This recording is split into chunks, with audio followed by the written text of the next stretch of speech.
അതാണ് പിന്നീട് നമ്മളീ പറയുന്ന സംഭവം ഈ ദൈവങ്ങളൊക്കെ ആയിട്ട് മാറുന്നത്. നമ്മുടെ നാട്ടിൽ കേരളത്തിൽ പലയിടത്തുനിന്നും നമുക്ക് കാണാൻ കഴിയും. പഴയ കാലങ്ങളിലൊക്കെ നമ്മുടെയൊക്കെ ഒരു ചെറുപ്പകാലങ്ങളിൽ പല വീടുകളിലും കല്ലുകളൊക്കെ വെച്ചിട്ടുള്ള ചില കല്ലുകൾ വെച്ചിട്ടുള്ളതൊക്കെ കാണാൻ കഴിയും. ഈ പൊതുവായുള്ള ചില സ്ഥലങ്ങളിൽ നിന്ന് വീരക്കല്ലുകൾ എന്ന് പറയുന്ന സാധനങ്ങൾ, നാടുകല്ല് എന്നൊക്കെ പറഞ്ഞ സാധനങ്ങളൊക്കെ കുഴിച്ചെടുക്കുന്നുണ്ട്.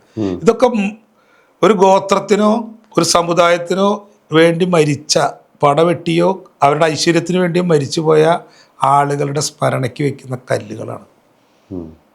ഈ കല്ല് ഇത് ആ മരിച്ചുപോയ ആളുടെ ഒരു ഒരു ഒരു ഒരു ചൈതന്യം, ഒരു സാധനം അതിൻ്റെ ഉള്ളിൽ വിളയാടുന്നുള്ള കോൺസെപ്റ്റിലാണ് അത് വെക്കുന്നത്.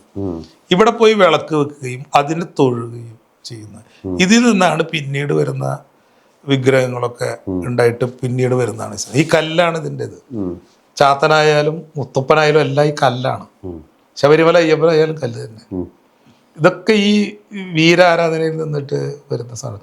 അതിൻ്റെ ബേസ് ആത്മാവാണ്. നമ്മൾ നിസ്സാരമായിട്ട് പറയും ഈ ആത്മാവ് മറ്റേത് പറയാം.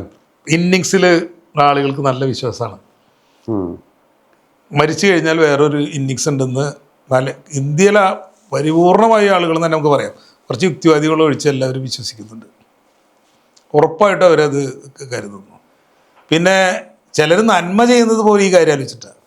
കാരണം ഇഹലോകത്ത് എന്തെങ്കിലും നന്മ ചെയ്താലാണ് പരലോകത്ത് പോയാൽ നിങ്ങൾക്ക് അവിടെ നല്ല ഇന്നിങ്സ് കളിക്കാൻ കഴിയുള്ളൂ. സ്വർഗത്തിലെ എങ്ങനെയാണ് സ്വർഗത്തിലെ ഒരു ഞാൻ ഇന്നലെ പറഞ്ഞിട്ട് സ്വർഗത്തിലെ ഒരു വരം, ഒരു പഴത്തെ പറ്റി പറയണ്ടായിരുന്നു, ഓറഞ്ചോ, അത് ഒരെണ്ണം പറിച്ചാൽ അപ്പൊ തന്നെ 2-3 അവിടെ പ്രത്യക്ഷപ്പെടും.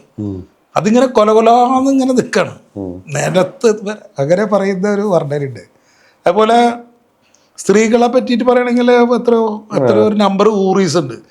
അത് ഓരോ മതത്തിൻ്റെയും ഓരോ ഇതിന് കോൺസെപ്റ്റാണ് ഇങ്ങനെ സ്വർഗത്തിലേക്ക്.